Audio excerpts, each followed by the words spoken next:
Well, in times of crisis, things get said and done that we regret. Accusations are thrown, misunderstandings are made, and simmering disagreements boil over. This seems to be a fact of life. And in the midst of crisis, it's often vows often get made. And in the book of Numbers, Moses addresses the issue of vows that are made in times of crisis. Vows need to be followed through because God keeps his promises. Remember, the title of the book is one of the possible titles for the book is "And God Said," and what he says and whether the people listen and obey is really important. And also the fact that what God says happens. He keeps his promises. He is faithful to what he vows and promises. So in the same way, that needs to be true among his people. But when you make a vow and you promise to do something and then the situation maybe changes, there is always the questions around, well, do I have to keep that promise now? Is this vow still valid? And that's the situation that's addressed in chapter 30 that we read this morning as part of our Old Testament in 2 years. Often the Old Testament gives us what you might call case law, things which are applied to specific situations. If this happens, if this happens, if this happens, these are the things that you need to do. Normally in the Old Testament, it's not exhaustive. It doesn't list every possible situation. It only kind of lists interesting cases. And chapter 30, at face value, raises questions about gender equality, doesn't it? Because it sort of says one thing to men and a different thing to women, and we think, well, why is that? That seems a bit strange. Is it strange then? It would certainly feel strange now to make these kinds of distinctions. But just note what is going on in chapter 30. For a start,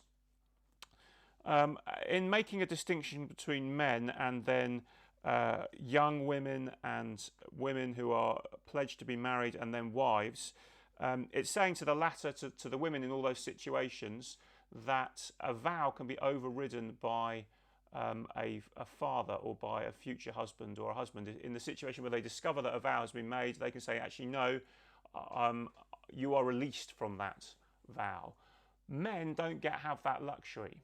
So if a man makes a vow, he needs to keep it, full stop, no exceptions.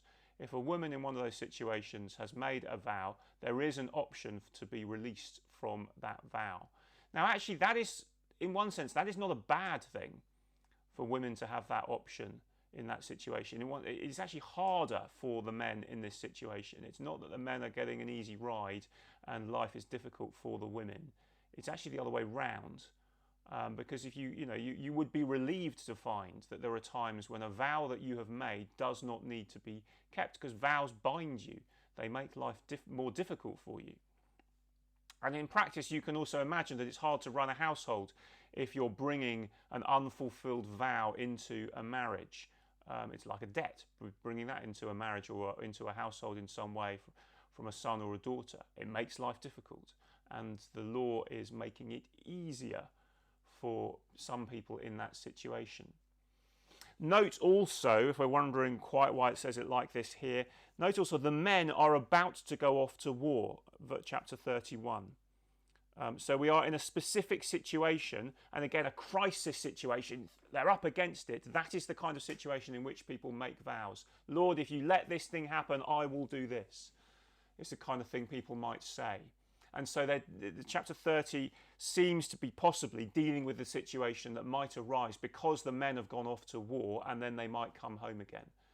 And what will happen if the women have made vows? If and when the men hear about it, they can be released from it at that point. But the overall point for the whole chapter is vows really matter.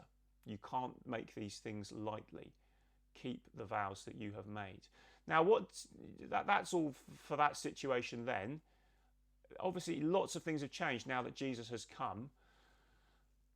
And in fact, when we come to Sermon on the Mount in Matthew chapter 5, we discover that, if anything, promise keeping has got even more serious. So, chapter 5 of Matthew, verse 33, you've heard it that was said to the people long ago, do not break your oath, but keep the oaths you've made to the Lord. But I tell you, Jesus says, do not swear at all.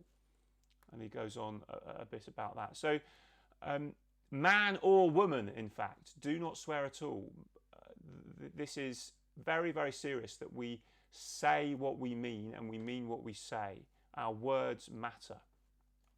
You can, in the New Testament, still see a differentiation in male and female roles in marriage, in Ephesians chapter 5, for example. But again, even there, it's a little bit like in Numbers 30. The husbands are being called to something harder, not easier.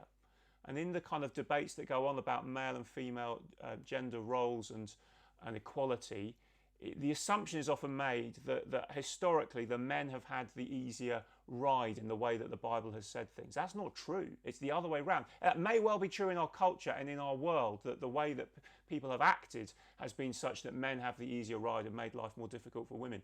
That is not how the Bible has set things up, and it's really important to see that. Husbands, lay down your lives for your wives is the command in Ephesians chapter 5.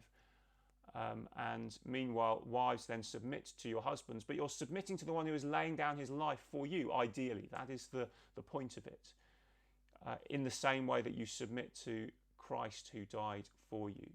But it's not a blanket command for husbands to just to command their wives to do whatever they like. It's a command to the husbands to die for their wives, to give up their own interests for the sake of their wives. So it's like in chapter 30 of Numbers.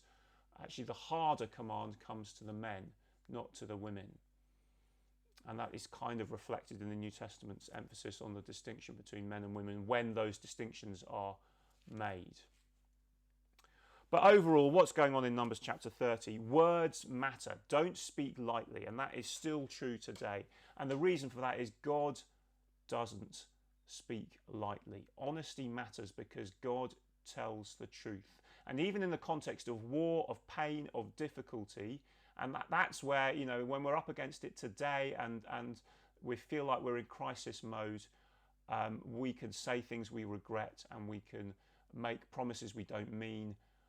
And God is saying, no, it does matter. Your faithfulness to your word matters because God is faithful to his word. So we needn't despair if we feel like, oh, I'm a total failure in this area. God is faithful to his word. God is faithful to his promises. He is keeping his promises. So come to Jesus, the truth teller. Know that he has died for us who do not tell the truth all the time and do not keep the promises we have made. That matters, but it should drive us to the cross, to trust in Jesus and then live the life of the new covenant, trusting in him, united to him by his Spirit, so that he's working in us to make us people who make and keep promises, who tell the truth and who live faithfully following our Saviour Jesus.